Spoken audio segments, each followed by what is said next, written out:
El mover de Yahweh en la tierra. El tabernáculo representa entonces la corporificación de Elohim en su cuerpo, en su pueblo escogido. ¿Cuál es el propósito de esta corporificación de Elohim en el tabernáculo? Esta tiene como propósito el mover de Elohim en la tierra. Como sabemos todos, ¿no es cierto? El tabernáculo era una estructura móvil que se llevaba de un lugar al otro. En cuanto a esto, el principio es el mismo en la actualidad como en el pasado. Por lo tanto, es crucial que veamos que el tabernáculo y todo lo relacionado con él tiene como fin el mover de Elohim en la tierra.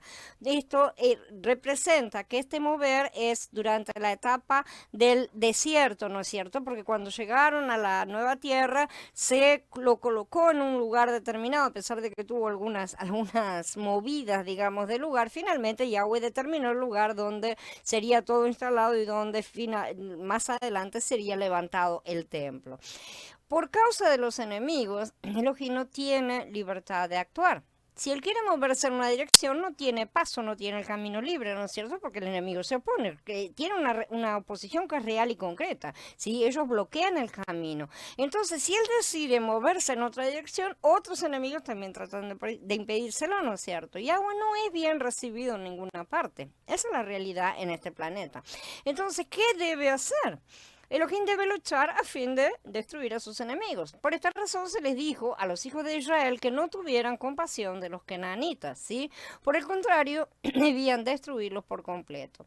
Los cananitas representan, como ya dijimos, el reino de Hasatán, los que se oponen al reino de Yahweh, ¿sí? No podemos tener tregua ni misericordia contra los que eligen oponerse abiertamente a nuestro Creador.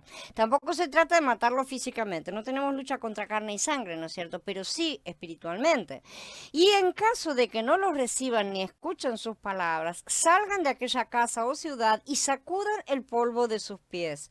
En verdad les digo que en el día del juicio será más tolerable para los de la tierra de Sedom que los de la tierra de Sedón y Amorá que para aquella ciudad. Estas son palabras directas de Mashiach, son las palabras de Yeshua, de manera que no podemos hacernos más misericordiosos de lo que él mismo es.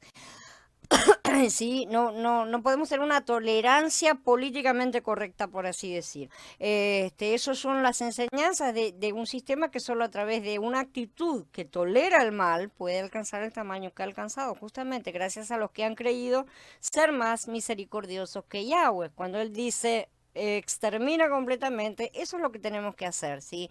En el libro de Efesín vemos que la congregación es la plenitud de Elohim.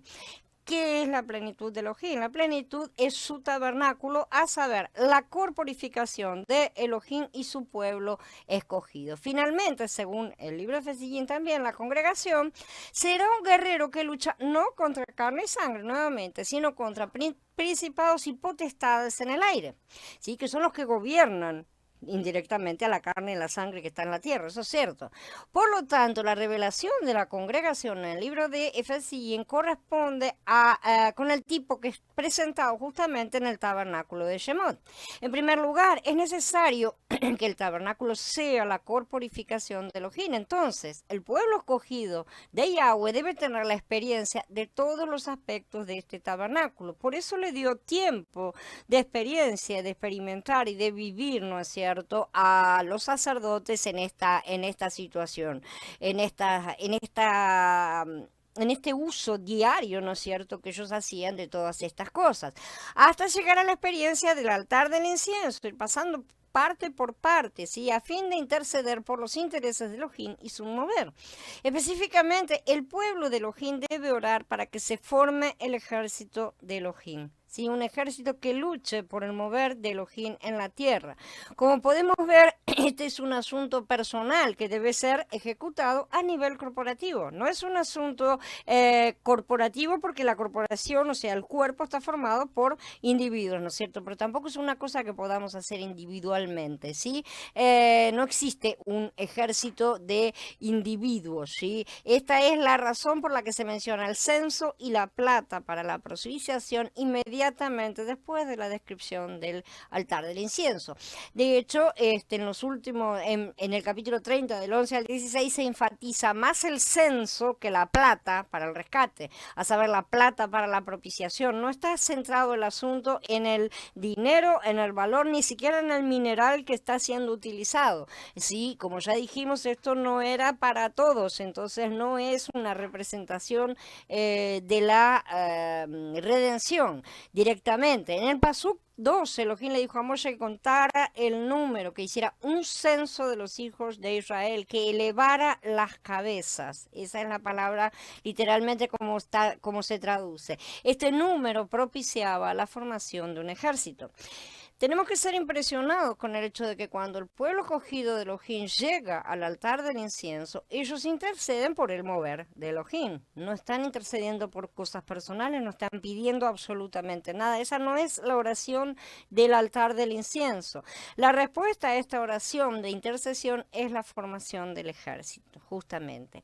Si vemos esto, entenderemos la relación que existe entre el altar del incienso y la plata para la propiciación, y también entenderemos los pasos que Yahweh desea que sigamos, en vez de concentrarnos en lo bonitas que son las cosas exactamente, que son bonitas, sí, pero no es la parte externa que tenemos que mirar. Entonces, ¿para qué se llega al altar del incienso? Está relacionado con la plata porque está relacionado justamente con el levantamiento del ejército. Eso es lo que Yahweh desea, levantar su ejército. Su ejército es su reino, su ejército son sus sacerdotes, todas las cosas van absolutamente juntas.